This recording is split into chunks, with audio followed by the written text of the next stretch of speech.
And the last day in Tallinn involved me saying goodbye to most of the people that I'd spent my time with there. And I was kind of like, oh no, don't leave, everybody has to stay one more day with me. But, they had to leave, they had to go, and that's fine. So, and I guess I was still a little bit sad from the previous day, so I was feeling a little bit just like, but I still went out and walked around a little bit, explored, went to go see another little part of the city. And then that evening, I wasn't expecting very much, and I didn't want to do very much because I had to fly home to Paris the next day. So I was like, okay, well, I'll have a low-key evening. Oh, no, no, no, no. As it turns out, my hostel, decided to go to drum karaoke. Now, I thought they were saying drunk karaoke the whole time, and I was thinking, like, isn't every karaoke drunk karaoke? And also, didn't we already do karaoke once this week? Like, why flog a dead horse? But no, drum karaoke, and it was at the same bar that did the crazy €5 happy hour deal with the 2 pints and 6 shots for €5. And so obviously I went along for that, just, for the good price of it all, because I'm on vacation.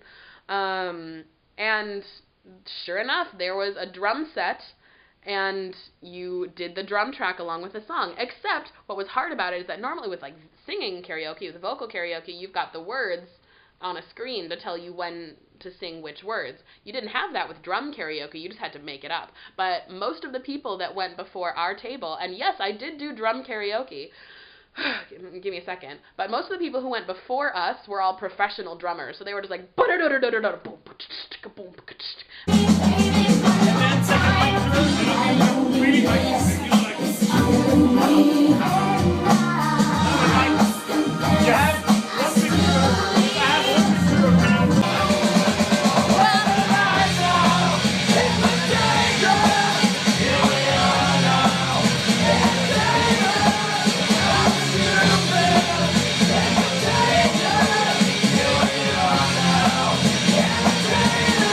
and I'm just sitting there like, no, I don't want to do this. I do not want to do this.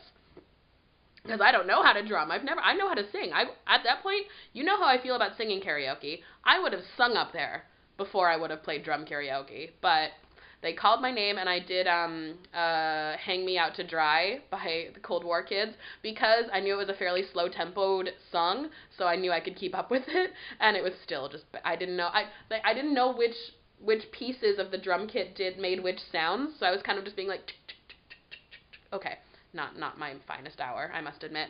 But, I mean, we happy houred, and we had fun, and then a bunch of people from the other hostel with the beer pong tournament joined us at the bar, and so our group grew twice as big, and we hung out with them, and then we went back to their hostel for a little bit, and then we went out dancing, and it was just one of those nights where you just keep adding people, and you keep having drinks, and you keep, carousing, essentially, which meant that the next day,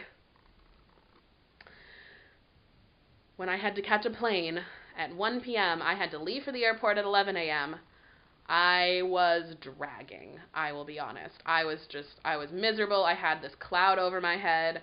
I was like, I really hope that I can handle this airplane. It was fine, as it turns out, no issues. I was just really tired, really worn out. But I finally got on the airplane, had a 3-hour layover in Oslo. It's crazy expensive in Oslo. I was like, I hadn't eaten anything that day yet, so I was like, I have to eat something if I'm going to be on an airplane. Otherwise, I'm just going to feel like more susceptible to nausea or something. I don't know what my logic there was. But I ordered like a stir fry from the cafeteria area, and it ended up like costing me the equivalent of €29, and I was like, how fucking dare you? It was not good either. It was like kind of a small quantity, and it was just not very good, and I was just really upset with Oslo, and I was, angry, and just like, I just wanted to go to bed at this point. But I finally got back to Paris and crashed out, and now I'm here next day telling you everything, and now I'm done with my updates. I had a great time in the Baltics. I met a lot of really cool people. I did a lot of cool stuff. I checked 3 more countries off my list, and now I'm back to work.